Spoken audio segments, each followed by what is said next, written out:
عالمی بینک پاکستان میں صحت مند اور خوشحال معاشرے کی تشکیل اور شہروں کے محفوظ مستقبل کے لیے پرعزم ہے۔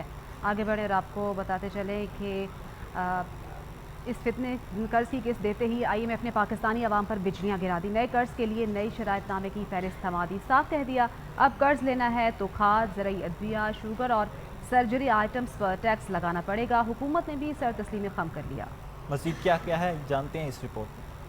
عوام معاشی ریلیف کا بہانہ، عوام بنی پھر نشانہ۔ آئی ایم ایف نے قرض کی رقم کے ساتھ نئے قرضے کے لیے لمبی چوڑی فرمائشی فہرست بھی تھما دی۔ آئی ایم ایف نے قرض کی نئی قسط کے لیے درجنوں شرائط پوری کرنے کا مطالبہ کر دیا۔ حکومت نے بھی ہم حاضر ہیں جناب، اگلا حکم کیا کہتے ہوئے سر تسلیم خم کر دیا۔ آئی ایم ایف نے کہا کہ اب قرض لینا ہے تو کھاد، زرعی ادویات، شوگر اور سرجیکل آئٹمز پر اضافی ٹیکس عائد کرنا ہوں گے۔ حکومت نے بھی یس باس کہہ دیا۔ رپورٹ کے مطابق ریونیو شارٹ فال پورا کرنے کے لیے کھاد اور زرعی ادویات پر 5% فیڈرل ایکسائز ڈیوٹی جبکہ ہائی ویلیو سرجیکل آئٹمز پر سیل ٹیکس استثناء ختم کرنے کی تجویز منظور کر لی گئی ہے۔ شوگر سیکٹر کی مکمل ڈی ریگولیشن بھی نئے معاشی نقشے کا حصہ ہے۔ رپورٹ کے مطابق ایف بی آر نے ریونیو پورا نہ ہونے کی صورت میں مزید ٹیکس عائد کرنے پر بھی آمادگی ظاہر کی ہے۔ توانائی شعبے میں اصلاحات، ٹیرف ایڈجسٹمنٹ اور گردشی قرضے میں کمی کے اقدامات جاری رہیں گے۔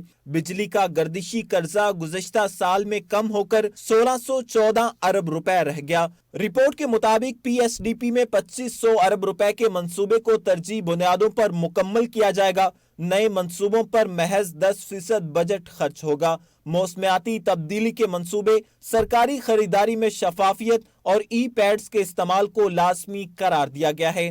آئی ایم ایف نے 128 ارب کے آئی پی پی سود ختم کرنے اور 2031 تک گردش قرضے 0-1 فلو پر لانے کی یقین دہانی بھی لے لی۔